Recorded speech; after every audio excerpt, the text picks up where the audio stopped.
रात के 3:15 बजे क्या कोई चोर किसी के घर डोरबेल बजाकर चोरी करने जाएगा?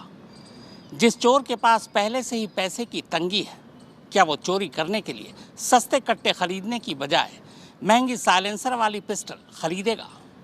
घर के लोग 3 दिनों से घर से बाहर थे, यानी चोर के लिए चोरी करने का ये सबसे बेहतर मौका था। लेकिन इसके बावजूद चोर चोरी करने की बजाय उनके वापस लौटने का इंतजार करता है। क्या ये मुमकिन है? ये सारे वो सवाल हैं जो प्रयागराज में 29 मार्च को एयरफोर्स कैंपस में हुए एयरफोर्स के एक आला अफसर के कत्ल के बाद उठ रहे हैं।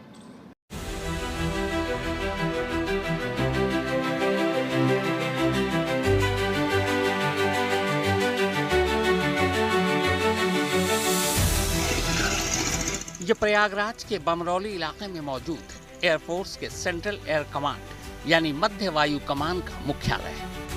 इस कैंपस के अंदर एयरफोर्स के तमाम बड़े अधिकारियों के घर हैं, जिनमें वो अपने परिवार के साथ रहते हैं। ऊंची ऊंची दीवारें और कटीले तारों की सुरक्षा वाले इस एयरफोर्स कैंपस में आम लोगों की एंट्री मना है। यहाँ तक कि मुख्यालय की दीवार पर बड़े बड़े अक्षरों में चेतावनी लिखी हुई है। ये प्रतिबंधित क्षेत्र यानी रिस्ट्रिक्टेड एरिया है, घुसपैठियों को गोली मार दी जाएगी। ये एयरफोर्स के इसी मुख्यालय के अंदर एयरफोर्स के एक अफसर के घर के बाहर की तस्वीर है। तस्वीर सीसीटीवी कैमरे से ली गई है। तस्वीर में काले लिबास में एक नौजवान नजर आ रहा है। सर पे टोपी है, चेहरा रुमाल से ढका हुआ और हाथ में पिस्टल है। ये घर एयरफोर्स के chief engineer works S N Mishra का है। जिस एयरफोर्स मुख्यालय के गेट पर यह चेतावनी लिखी है कि घुसपैठियों को देखते ही गोली मार दी जाएगी, उसी एयरफोर्स मुख्यालय के अंदर यही नकाबपोश एयरफोर्स के ज्वाइंट सेक्रेटरी लेवल के एक अफसर को गोली मारकर बड़े आराम से इस अति सुरक्षित मुख्यालय से निकल जाता है। एसएन मिश्रा के कत्ल के बाद प्रयागराज पुलिस एक प्रेस कॉन्फ्रेंस करती है। इस प्रेस कॉन्फ्रेंस में वो बताती है कि एयरफोर्स के अफसर एसएन मिश्रा के घर एक चोर चोरी करने गया था और उसी चोरी के दौरान उसने एसएन मिश्रा को गोली मार दी। पुलिस ने उस चोर और उसके माँ बाप को गिरफ्तार कर केस सुलझा लेने का दावा भी कर दिया। पूछताछ के दौरान ये कहना है कि उसके केस की पैरवी के लिए इनको पैसों की ज़रूरत थी और उसी वजह से इसके द्वारा घटना कारित की गई है। फिलहाल ये सभी जो पहलू हैं ये इन्वेस्टिगेशन का विषय हैं और इस संबंध में एविडेंसेस अभी कलेक्ट किए जा रहे हैं और आगे की अग्रिम कार्रवाई उसी आधार पर की जाएगी। जेल में जो बंद इसका भाई उसकी क्या भूमिका है? देखिए, अभी तक की पूछताछ के दौरान जो तथ्य सामने आए हैं उसके अनुसार इसकी कई बार इस बीच में अपने भाई से मुलाकात हुई है और यही इसका कहना है कि उसके केस की पैरवी में खर्चे के लिए ही इनको पैसे की सख्त जरूरत थी, जिस वजह से इसने ये घटना कारित की है। तो सुना आपने, प्रयागराज के एडीजी अजय पाल शर्मा कह रहे हैं कि एक चोरी का केस था जिसमें चोर के हाथों एक कत्ल भी हो गया। पर क्या सचमुच यही सच्चाई है? क्या मामला सिर्फ चोरी का था और क्या चोरी के दौरान अनजाने में यह कत्ल हो गया, या इसके पीछे की साजिश कहीं ज्यादा बड़ी और गहरी है? तो चलिए पुलिस की थ्योरी, कत्ल का मकसद और तमाम साजिश और सवाल को एक एक कर समझते हैं। ये एसएन मिश्रा की पत्नी वत्सल मिश्रा की तरफ से जारी एक बयान है।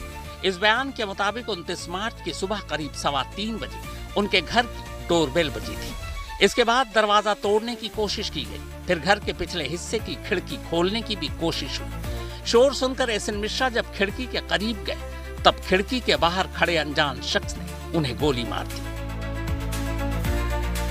वत्सल मिश्रा का यह बयान बाकायदा पुलिस में भी दर्ज है और इसी बयान से एक सवाल उठता है जो पुलिस की थ्योरी पर सवाल उठा रहा है। सवाल ये कि क्या कभी कोई चोर बाकायदा डोरबेल बजाकर यानी घंटी बजाकर किसी के घर में चोरी करने जाएगा? घंटी बजाकर चोरी करने वाले ऐसे चोर की अब तक तो कोई दूसरी मिसाल नहीं मिली है, क्योंकि अमूमन चोर जब भी किसी घर में चोरी करने जाता है तो हमेशा दबे पांव जाता है, शोर मचाकर या घंटी बजाकर नहीं। 29 मार्च की रात लगभग 3 बजे एक्यूज्ड फिर से इनके घर में अटेम्प्ट करता है और पहले रात 3 बजे आकर डोरबेल बजाता है। डोरबेल उतनी रात में बजने की वजह से घर वालों ने उससे इग्नोर किया, तो उसने घर का मेन दरवाजा तोड़ने का प्रयास किया और जो शोर उसमें हुआ उसको जानने समझने के लिए श्री एस.एन. मिश्रा साहब और उनकी पत्नी कमरे से बाहर आकर पीछे बरामदे की तरफ गए और देखना चाहा कि ये आवाज कैसी आ रही है। पुलिस की दूसरी दलील यह है कि सौरभ नाम के जिस चोर को उन्होंने पकड़ा है उसका बड़ा भाई मर्डर के एक केस में कौशाम्बी जेल में बंद है। सौरभ को उसे जमानत पर बाहर लाने के लिए पैसों की जरूरत थी और इसीलिए वो एस.एन. मिश्रा के घर चोरी करने गया था। भाई जो कि पहले इसी एयरफोर्स कैंपस में जॉब करता था गार्ड की, वो चंद महीने पहले हत्या के मामले में अन्य जनपद से जेल गया है और उसी की पैरवी के लिए इन्होंने पैसे जुटाने के लिए ये घटना को अंजाम दिया। कितने लाख रुपए चाहिए? ऐसा पर्टिकुलर अमाउंट नहीं, लेकिन उस केस में उसकी पैरवी करने के लिए इन्होंने जो अभी तक मुझे ने बताया है कि उसको पैसे की जुटाने की आवश्यकता थी और उसके दौरान ये घटना उसने अपने परिजनों के अंजाम दिया। कुछ वक्त पहले ही सौरभ ने आईफोन 16 प्रो खरीदा था जिसकी कीमत करीब 1.5 लाख के आसपास है। सौरभ के पास अपनी एक महंगी रेसर बाइक भी है। उसे पहले से ही महंगे महंगे शौक है। अगर सचमुच उसे जमानत के लिए पैसों की जरूरत होती तो वो या तो मोबाइल नहीं खरीदता या अपनी बाइक बेच देता, यानी उसे पैसों की ऐसी कोई तंगी नहीं थी। उसका जो इंस्टाग्राम प्रोफाइल है उसमें दिख रहा है कि लगभग 12 फरवरी के लगभग वो आईफोन 16 प्रो जो लगभग 1.5 लाख का मोबाइल है वो परचेज कर रहा है, उस पर वो रील बना रहा है। तो अगर 1 महीने पहले उसके पास इतना पैसा है कि वो इतना 1.5 लाख या 2 लाख का मोबाइल खरीद रहा है, तो वो फिर पैसे की नीड तो उसको थी ही नहीं इस तरीके की। तो इससे तो ये समझ में आ रहा है कि उसको पैसे उस समय इमीडिएट कहीं से मिल रहे थे जिसको वो अपने शौक पे और अपनी चीजों पे खर्च कर रहा था। सौरभ ने 29 मार्च की देर रात जब खिड़की से एस.एन. मिश्रा को गोली मारी तब उस वक्त घर में एस.एन. मिश्रा, उनकी पत्नी वत्सल मिश्रा और उनका एक बेटा मौजूद था, पर किसी को भी गोली चलने की आवाज सुनाई नहीं दी। दरअसल पिस्टल में साइलेंसर लगा हुआ था। अब जाहिर है साइलेंसर लगा पिस्टल कोई सस्ता तो मिलता नहीं होगा। फिर एक चोर जिसे भाई की जमानत के लिए पैसों की सख्त जरूरत है, वो अकेले हथियार पर इतने पैसे खर्च क्यों करेगा? उसने जो वेपन यूज किया था वो भी काफी सोफिस्टिकेटेड टाइप का वेपन था, जिसमें से आवाज भी इतनी स्लो थी कि श्री मिश्रा और उनकी पत्नी को पहले ये पता ही नहीं चला कि फायर उसने एक्यूज ने कर दिया है। जब एस.एन. मिश्रा साहब को लगा और उन्होंने ये बताया कि मुझे गोली लग गई और अब अभियुक्त पूरे प्लान्ड वे में आया था।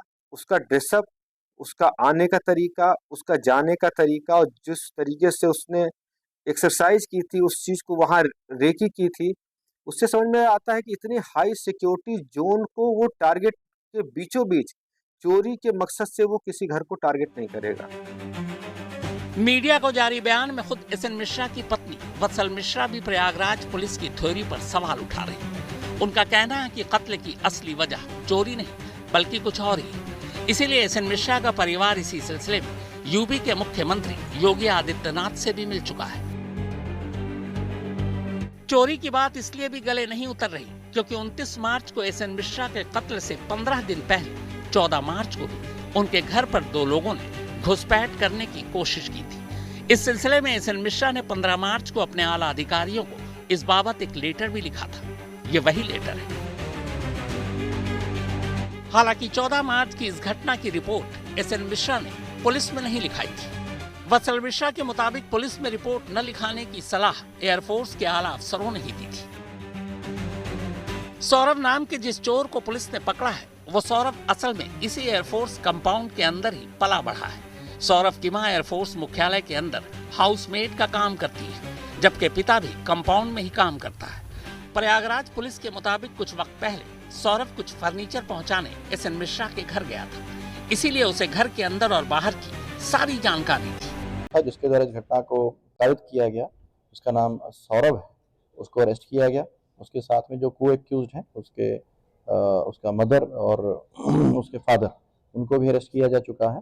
और उसके द्वारा क्योंकि इसी पर्टिकुलर घर में उसके द्वारा कुछ फर्नीचर का सामान डिलीवर किया गया था कुछ समय पहले, इस वजह से उसको उस घर की जो पोजीशन है, क्योंकि दीवार के बिल्कुल 8-10 मीटर की दूरी पे ही वो घर है, और वहाँ के जो भी लैप्सेस थे उसके बारे में उसको जानकारी थी। इसके अलावा उसकी मदर क्योंकि अंदर ही हाउस होल्ड का काम करती है और उसका फादर भी वहाँ पे कॉन्ट्रेक्चुअल लेबर का काम करता है, तो इसलिए वहाँ की जो भौगोलिक जानकारी है या अन्य जो सूचनाएं थी उसके पास में उपलब्ध थी। अगर पुलिस की इस कहानी पर भरोसा भी कर ले तो भी ये समझ नहीं आता कि जब सौरभ को घर के अंदर की सारी जानकारी थी, वो घर पर लगातार नजरें बनाए हुए था, तो फिर उसने तब चोरी क्यों नहीं की जब एसएन मिश्रा के घर में कोई था ही नहीं। एसएन मिश्रा 24, 25 और 26 मार्च को यानी पूरे 3 दिनों के लिए प्रयागराज से बाहर थे। 27 मार्च को वो वापस लौटे और 29 मार्च की देर रात उनकी हत्या कर दी गई। सौरभ इसी एयरफोर्स कंपाउंड में रहता था। बकौल पुलिस एसएन मिश्रा के घर पर उसकी लगातार नजरें भी थी। तो फिर सवाल ये उठता है कि जब 24 से 26 मार्च तक पूरे 3 दिनों के लिए घर में कोई नहीं था, घर पूरी तरह खाली था, तब सौरभ ने चोरी की कोशिश क्यों नहीं की थी?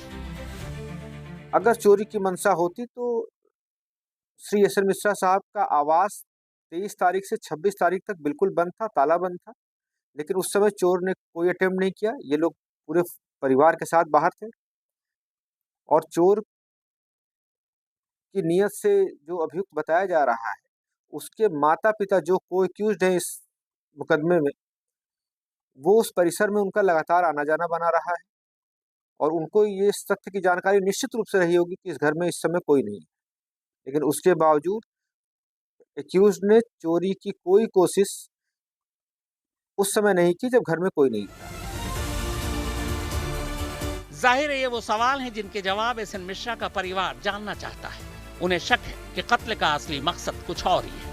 दरअसल एसएन मिश्रा सेंट्रल एयरफोर्स कमान में चीफ इंजीनियर वर्क्स के तौर पर तैनात थे। बीते 22 सालों से वो एयरफोर्स में अपनी सेवाएं दे रहे हैं। उनकी छवि एक ईमानदार अफसर की रही है, लेकिन एयरफोर्स में वो जिस पद पर थे उस पद पर रहते हुए बहुत सारे कॉन्ट्रैक्टर के साथ उनका मिलना जुलना होता। एसएन मिश्रा के एक दस्तखत से करोड़ों के प्रोजेक्ट पास या फेल होते थे। तो क्या उनके कत्ल के पीछे कॉन्ट्रैक्ट का खेल तो नहीं? कॉन्ट्रैक्ट के अलावा इंटरनल राइवलरी भी एक वजह हो सकती है।